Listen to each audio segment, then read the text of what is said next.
여러분 안녕하세요. 아틀란타 세교회 가족이 되는 오이코스 네 번째 시간입니다. 오늘의 주제는 Reach Out, 밖으로 뻗어나가는 교회입니다. 우리가 하나님을 향하여 위로 올라가고 또한 공동체를 향하여 안으로 더 깊이 들어갔을 때 최종적으로 나오는 열매는 우리가 세상을 향하여 밖으로 뻗어나가는 것입니다. 복음서에 보면 예수님께서 세 명의 제자들을 데리고 산 위로 올라가셨다가 영광스럽게 변화하셨던 사건이 기록되어 있습니다. 그 변화산 위에서 예수님께서는 하나님의 음성을 직접 듣는 깊은 영적인 체험을 하시기도 하셨고요. 그리고 모세와 엘리야와 함께 여러 가지 일에 대해서 함께 의견을 나누고 교제하는 그러한 충만한 교제도 경험하셨습니다. 그 모습이 얼마나 귀하고 아름다웠던지 옆에서 지켜보던 베드로는 예수님을 향해서 이렇게 제안하죠. 주님, 이곳이 좋사오니 우리가 이곳에 초막을 짓고 여기서 계속 머물렀으면 좋겠습니다. 그러나 예수님께서는 베드로의 제안에 따르지 않으시고 산 밑으로 내려가셨습니다. 그 변화산 위에서 경험했던 일이 아무리 귀하고 황홀한 경험이었다고 할지라도, 즉 하나님과 깊은 체험을 누리셨고, 또한 모세와 엘리야라고 하는 구약의 모든 성도들을 대표하는 성도와의 교제도 주님께서 충분히 누리셨지만, 그러나 그 산 위가 예수님께서 계속 머무르셨던 곳은 아니었던 것이죠. 다시 예수님은 산 아래로 내려가셨습니다. 예수님께서 내려가셨던 그 산 밑의 분위기는 무척 험악했습니다. 그 밑에는 귀신 들려 고통받는 한 청년이 있었고, 그리고 그 청년 때문에 또한 여러 가지 혼란과 갈등이 빚어졌던 것을 우리가 알 수 있습니다. 산 위의 분위기, 하나님의 음성을 듣고 큰 성도 간의 교제를 누렸던 그 밝은 분위기와 산 밑의 분위기, 고통받는 사람들이 갈등하며 혼란스러웠던 그 산 밑의 분위기는 정반대의 분위기였죠. 그러나 예수님은 밝고 빛나는 산 위에 머물러 계시지 않으시고 산 아래로 기꺼이 내려가셨습니다. 왜냐하면 산 위에서 경험했던 그 충만한 영적인 체험은 결국 고통받는 산 아래의 세상을 위하여 사역하기 위한 영적인 재충전의 시간이었고 안식의 시간이었기 때문에 그렇습니다. 이 원리를 잘 배우고 깨달았던 베드로는 물론 한때 예수님을 향해서 주님, 우리가 산 위에서 머물렀으면 좋겠습니다 라고 말했지만, 훗날 베드로는 다음과 같이 성도의 사명을 올바로 이해하고 가르쳤습니다. 베드로전서 2장 9절 말씀을 여러분과 함께 나누고 싶습니다. 그러나 너희는 택하신 족속이요 왕 같은 제사장들이요 거룩한 나라요 그의 소유가 된 백성이니 이는 너희를 어두운 데서 불러내어 그의 기이한 빛에 들어가게 하신 이의 아름다운 덕을 선포하게 하려 하심이라. 이 말씀은 저와 여러분이 늘 기억하고 또 외우며 마음에 새겼으면 좋겠습니다.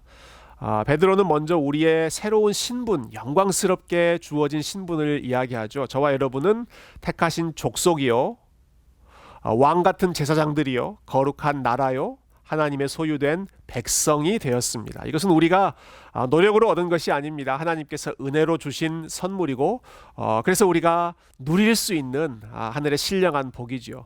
그런데 하나님께서 저와 여러분에게 이러한 선물을 주신 목적이 분명히 있습니다. 그것은 이는 너희를 어두운 가운데서 불러내어 빛 가운데로 이끄시니, 우리를 어두움 가운데에서 하나님께서 빛의 나라로 옮겨주셨는데, 그렇게 해주신 분 하나님의 아름다운 덕을 세상에 선포하기 위해서이다.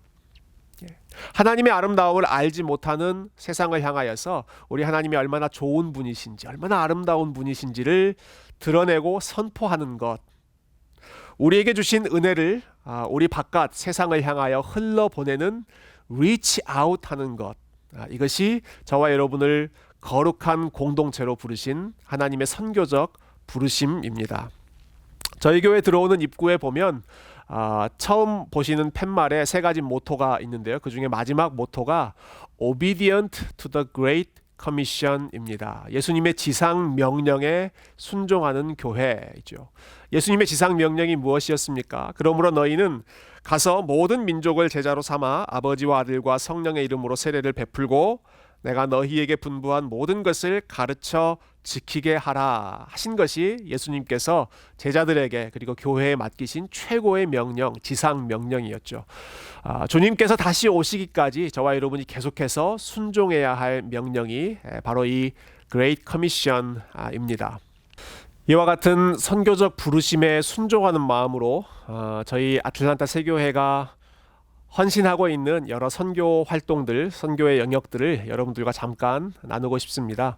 먼저 해외 선교와 관련해서 저희 세교회는 지난 2015년에 한 가정 그리고 또 2016년에 한 가정을 중국에 파송 선교사로 보냈습니다.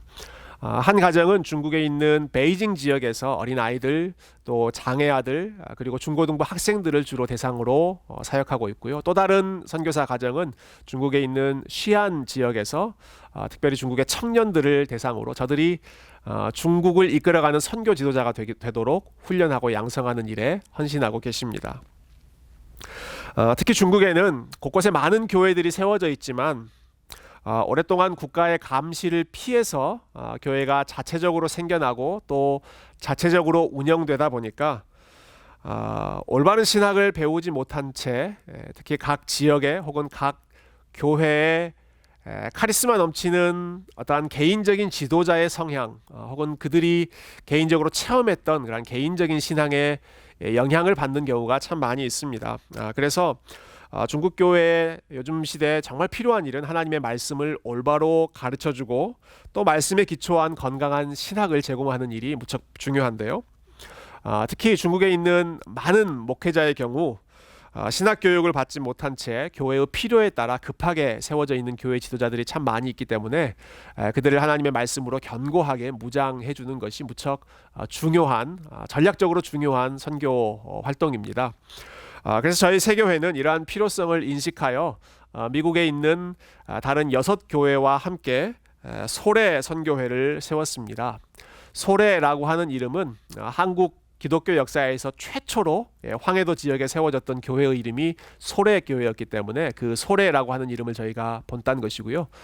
특히 영어로 SORAE라고 하는 이 약자는 Serving Overseas for Resourcing and Education이라고 하는 뜻입니다. 즉 해외 선교지를 섬기는데 우리가 resourcing, 선교지에 필요한 자료들과 education, 교육을 제공함으로써 해외 선교를 돕자라고 하는 마음으로 그러한 취지로 세워진 선교단체이죠. 특히 소래선교회에서 저희가 중요하게 생각하고 있는 프로그램이 하나 있습니다. 게이트라고 하는 프로그램인데요.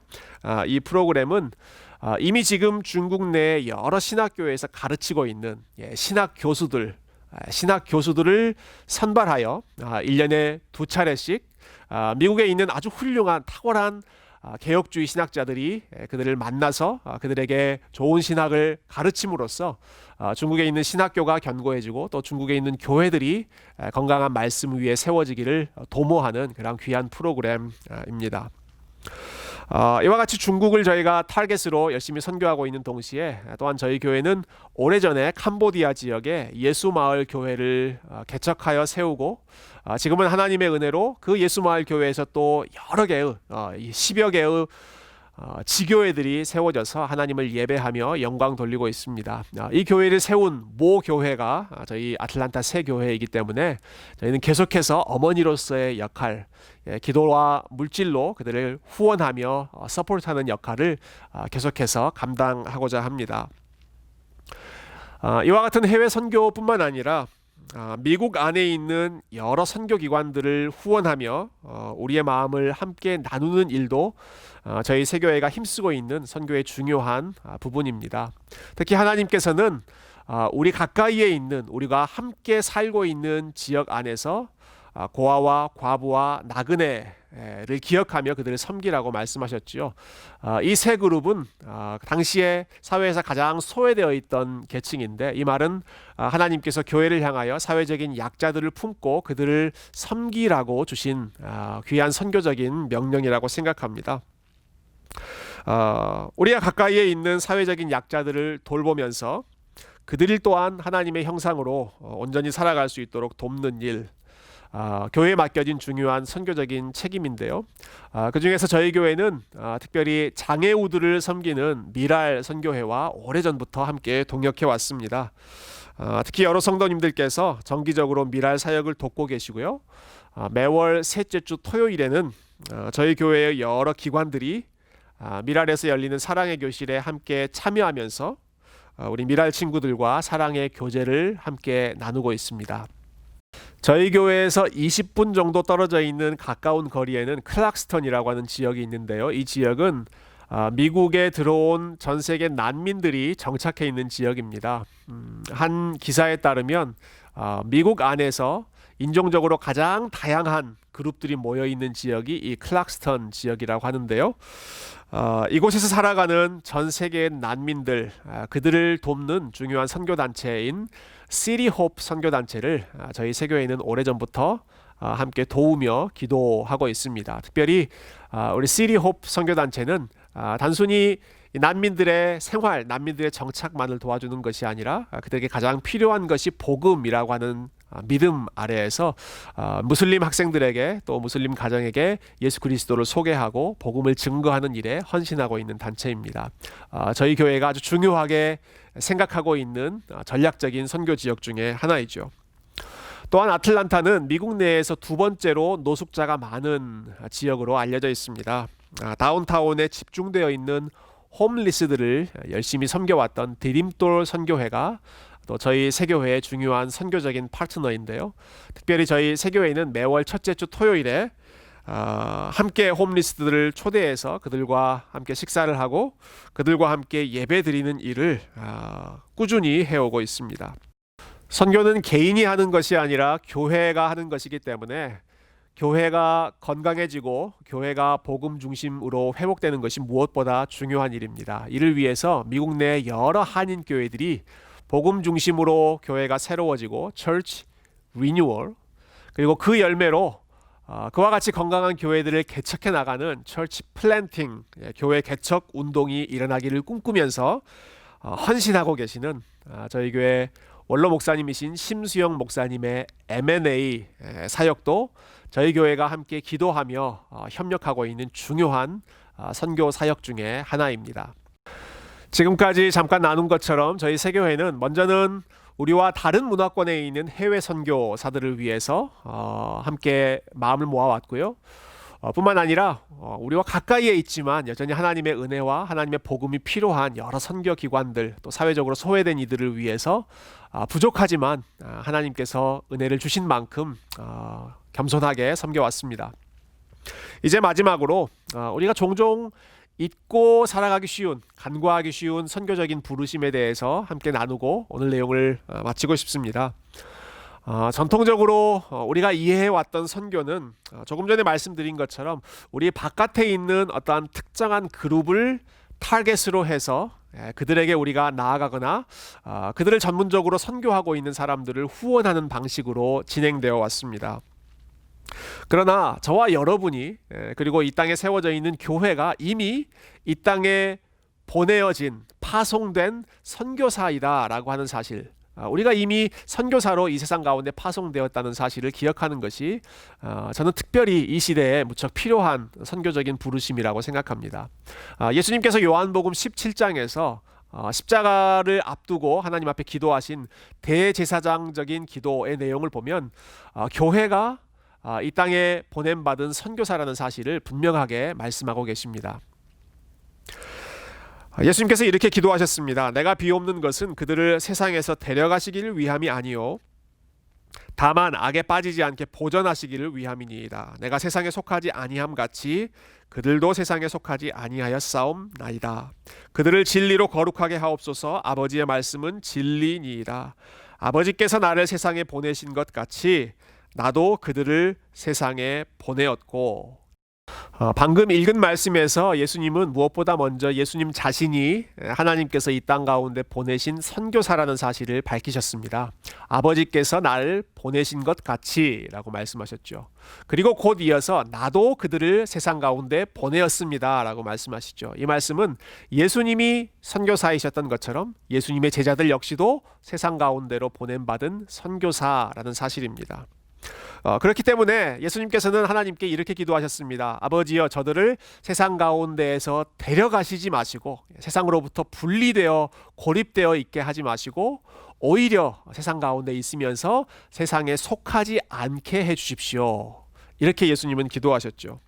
즉 저와 여러분이 살아가는 이 세상으로부터 분리되고 고립되는 것이 그리스도인의 부르심이 아니라 우리가 발 딛고 살아가는 이 세상 가운데 여전히 남아있지만 세상을 떠나지 않지만 그러나 이 세상의 흐름, 세상에 속하지 않음으로써 결국 하나님의 아름다우심을 선포하고 거룩한 공동체로서 살아가는 이 삶을 통하여 세상을 이롭게 하는, 세상을 하나님께로 다시 이끌어가는 그러한 다리 역할을 하는 것이 저와 여러분 그리고 이 땅에 세워진 교회의 선교적인 부르심입니다.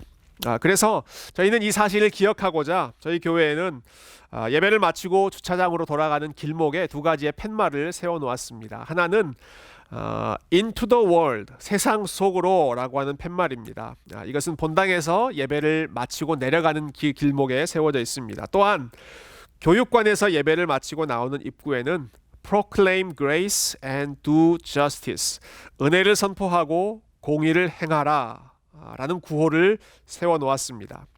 예배를 통해서 하나님을 만나고 하나님의 품 안에서 안식한 이후에 우리에게 허락하신 세상 속으로 들어가서 그곳에서 하나님의 은혜를 선포하고 하나님의 공의로운 원리에 따라 살아가는 것, 그것이 예수님께서 원하셨던 선교적인 삶의 핵심입니다. 이러한 예수님의 가르침을 다시 회복하고자 했던 사람들이 500년 전에 활동했던 종교개혁가들입니다. 저는 종교개혁이라고 하는 이 용어가 조금 아쉽습니다. 왜냐하면 종교개혁이라고 부름으로써 마치 개혁의 대상이 단순히 종교라고 하는 좁은 영역에만 국한되는 것 같기 때문입니다. 물론 종교개혁가들이 교회를 개혁하고자 했고 신학을 개혁하고자 했고 우리가 믿는 그런 신학의 내용을 개혁하고자 했지만 그러나 그들이 그렇게 개혁을 힘썼던 궁극적인 목표는 단순히 교회만 개혁하는 것이 아니라 우리의 삶의 전 영역이 하나님이 기뻐하시는 거룩한 장소로 회복되기를 원했기 때문이었습니다. 특히 그들이 이러한 맥락에서 깨트리고자 했던 것이 있습니다. 그것은 오랫동안 사람들의 마음속에 뿌리내렸던 성속 이원론이라고 하는 생각입니다. 성, 거룩한 것과 속, 세속적인 것이 이원론 두 개로 나누어져 있다, 분리되어 있다라고 하는 생각이죠.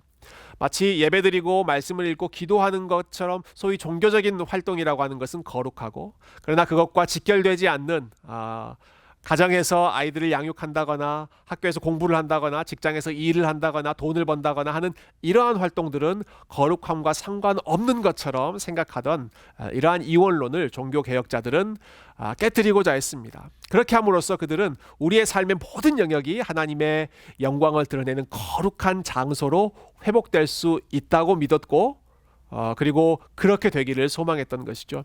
그 일에 누구보다 힘썼던 사람이 종교개혁을 일으켰던 마르틴 루터였는데요.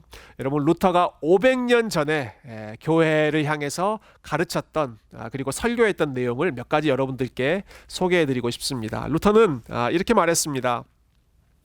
수도사와 사제가 하는 일은 그것이 아무리 성스럽고 수고로운 일이라 하더라도 들판에서 일하는 노동자나 가정일을 돌보는 여인의 일보다 하나님이 보시기에 조금도 차이가 나지 않습니다. 왜냐하면 모든 일은 결국 하나님 앞에서 오직 믿음에 의해서만 평가되기 때문입니다.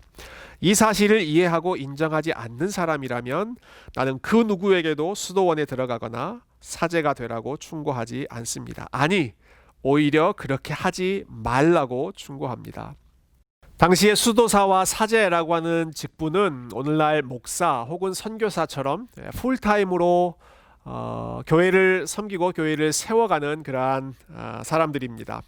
하나님께서 어떤 사람을 풀타임 목사로 또 어떤 사람을 풀타임 선교사로 부르시는 일, 그리고 그 부르심에 순종하는 것은 너무나 귀하고 아름다운 일입니다. 저는 하나님께서 저를 교회를 섬기는 목사로 불러주셔서 교회를 풀타임으로 섬길 수 있게 하신 것에 진심으로 감사드리고 그 일을 영광스럽게 생각합니다. 그러나 제가 목사로 하는 일, 예배를 준비하고 말씀을 준비하고 기도회를 준비하고 성도님들을 신방하고 또 함께 말씀을 나누는 이러한 일들이 성도님들이 하는 일반적인 활동보다 더 거룩한 일이라고, 하나님께 더 가까운 그러한 영적으로 우월한 일이라고 생각하지 않습니다. 왜냐하면 하나님께서 모든 믿는 사람들에게 주신 부르심이 각자 다르기 때문입니다. 목사는 목사의 부르심을 따라서 하나님을 영화롭게 하고, 다른 일반적인 직업을 가지고 계신 분들은 그 직업을 통해서 하나님을 또한 영화롭게 하는 것, 하나님의 보시기에는 모든 일이, 믿음으로 하는 일이 동일한 가치를 가지고 있는 것이죠. 같은 맥락에서 루터는 또 이렇게 말했습니다. 믿음은 모든 직업을 평등하게 만든다. 어떤 사람이 청소부로 매일같이 빗자루로 길거리를 쓴다고 하더라도 그 사람이 그 일을 믿음으로, 즉 하나님을 기쁘시게 하려는 목적으로 행한다면 그 사람의 직업은 가장 거룩한 소명이 된다. 조금 전에 말씀드린 것처럼 목사가 교회를 섬기는 일, 또 선교사가 선교지에서 교회를 세워가는 일, 하나님께서 기뻐하시는 일이지만, 그러나 그것만이 하나님께 영광을 돌리는 일이 아니라 여러분이 학교에서 공부하며 연구하며 학생을 가르치는 일, 또 직장에서 일하며 이 사회가 건강하게 안전하게 유지될 수 있도록 섬기는 일, 그리고 비즈니스를 하며 여러 고객들에게 좋은 서비스를 제공하는 일, 여러 가지 몸으로 또 마음으로 아픈 사람들을 돌보며 케어하는 일, 이 모든 일들이 하나님께서 기뻐하시는 성직이고 하나님께서 부르신 소명이라고 하는 사실을 오래전 종교개혁가들이 다시 회복하고자 했고, 그리고 저와 여러분이 다시 기억해야 할 선교적인 부르심이라고 생각합니다. 이처럼 사회에서 돈을 벌고 또 커리어를 쌓을 수 있는 사회활동은 그렇다 치더라도 가정에서 하는 일들은 어떨까요? 루터의 목소리를 한 번 더 들어보시길 바랍니다. 한 아버지가 달려가서 아이의 기저귀를 갈아주거나 아이를 위해 허드렛 일을 마다하지 않을 때 어리석은 자들은 그 모습을 보고 조롱할지 모르지만 하나님께서는 모든 천사들과 함께 웃고 계신다. 이는 그 아버지가 단순히 기저귀를 빨고 있기 때문이 아니라 그가 이러한 일을 믿음으로 하고 있기 때문이다. 참 놀라운 고백이죠. 우리는 일반적으로 집 밖에서 하는 사회활동은 뭔가 더 중요하고 의미 있는 일처럼 생각하고, 집 안에서 하는 가정활동은 뭔가 더 의미가 없는 약한 것처럼 생각하는 경향이 있습니다. 어린 자녀들을 키우신 분들은 경험하셨겠지만 가정에서 하는 일 중에 가장 의미 없어 보이는, 하찮아 보이는 일 중에 하나가 냄새나는 아이들의 기저귀를 치우는 일, 갈아주는 일, 그러한 일들이죠. 그런데 루터가 이렇게 고백하는 것입니다. 그렇게 하찮아 보이는 일이라고 할지라도 우리가 그것을 하나님 앞에서 할 때, 이것은 무슨 말입니까? 하나님께서 나를 통하여 나의 가정을 세워가고 계신다. 그리고 하나님께서 나를 통하여 이 어린 아이의 필요를 채워가고 계신다. 그 일을 위해서 내가 섬기는 일에 쓰임받고 있다라고 하는 마음으로 하나님을 기쁘시게 하는 목적을 위해서 이 일을 하고 있을 때 그 일은 하나님께서 가장 기뻐하시는, 즐거워하시는 일이 된다라는 사실이죠. 여러분, 종교개혁가들이 이러한 주장을 했던 것이 500년 전 1530년대의 일이라고 하는 사실이 참 놀랍지 않습니까? 지금으로부터 500년 전 하면 정말 오래전 일이고요. 우리나라 역사로 치면 조선시대 초기의 그런 상황입니다. 여러분, 그렇게 먼 옛날에 이렇게 파격적인 또 개혁적인 가르침을 그들이 가르치고 이해했습니다. 그것이 어떻게 가능했을까요? 그것은 그들이 복음을 올바로 깨달았기 때문입니다. 성경을 올바로 깨달았고 예수님께서 가르치셨던 그 선교적인 삶을 올바로 깨달았기 때문입니다. 하나님의 나라가 무엇인지를 그들이 올바로 이해했기 때문입니다. 하나님의 거룩하심은 교회 안에만 머물러 있지 않는다. 하나님의 나라는 교회 안에만 머물러 있지 않고 교회를 통하여 온 세상으로 확장되어야 한다라고 하는 이 중요한 원리를 그들이 깨닫고 예수님의 마음, 하나님의 마음을 이해함으로써 이렇게 귀한 가르침을 우리에게 전달해 주었던 것이죠. 내가 살고 있는 일상의 현장이 그리스도를 드러내고 하나님의 아름다우심을 선포해야 하는 우리의 땅끝, 그리스도의 증인으로 살아가야 하는 땅끝이라고 하는 사실을 그들은 누구보다도 잘 이해했던 것입니다. 이와 같은 성경적인 가르침에 따라서 그리고 우리에게 전수해준 우리 믿음의 선배들의 역사적인 유산에 따라서 저희 세교회는 다음과 같이 우리의 비전을 고백하고 있습니다. 아틀란타 세교회의 비전은 성숙하고 훈련된 제자를 세워 가정과 지역 사회와 온 세상의 변화를 위해 파송하는 것입니다. 여러분 저를 따라서 한번 읽어보시겠어요? 시작. 아틀란타 세교회의 비전은 성숙하고 훈련된 제자를 세워 가정과 지역 사회와 온 세상의 변화를 위해 파송하는 것입니다. 오늘은 교회의 선교에 대해서, 교회의 아웃리치, 세상으로 뻗어나가는 중요성에 대해서 함께 살펴보았습니다. 선교라고 하는 단어를 생각할 때 저는 존 파이퍼 목사님께서 짧게 정의해 주셨던 내용을 생각합니다. 선교는 예배가 없는 곳에 예배를 회복하는 것이다. 하나님을 알지 못하기 때문에 하나님을 예배할 수 없는 그 예배의 기쁨을 맛보지 못하는 사람, 그 세상 가운데 하나님을 예배하는 기쁨, 그 영광을 회복시켜 주는 것이 선교의 핵심, 선교의 본질이죠. 하나님을 알지 못해서 하나님을 예배할 수 없는 중국에 있는, 캄보디아에 있는, 또 세계 여러 나라에 있는 사람들에게 하나님을 알리는 것, 그것이 우리가 꿈꾸는 선교적인 비전입니다. 마찬가지로 우리 주변에 있는 여러 소외된 사람들의 삶에서 하나님을 알고 하나님을 예배하는 기쁨이 회복되게 하는 것, 그리고 저와 여러분의 삶의 현장 가운데 우리의 가정과 일터와 학교와 또 비즈니스와 모든 삶의 현장에서 우리 하나님을 왕으로 섬기고 하나님을 높이는 그 예배의 기쁨이 회복되도록 하는 것, 이것이 저와 여러분을 온 세상 가운데 선교사로 부르신 하나님의 계획과 목적인 줄로 믿습니다. 물론 여전히 가야 할 길이 참 멉니다. 그러나 우리 안에 착한 일을 시작하신 하나님께서 그리스도 예수의 날까지 이루실 줄을 확신하며 함께 믿음으로 걸어가기를 소망합니다. 저와 여러분이 함께 세워가는 아틀란타 세교회가 하나님의 풍성함을 누리고 그 풍성한 은혜를 세상 가운데 증거하는 증인 공동체 될 수 있기를 주님의 이름으로 축복드립니다. 감사합니다.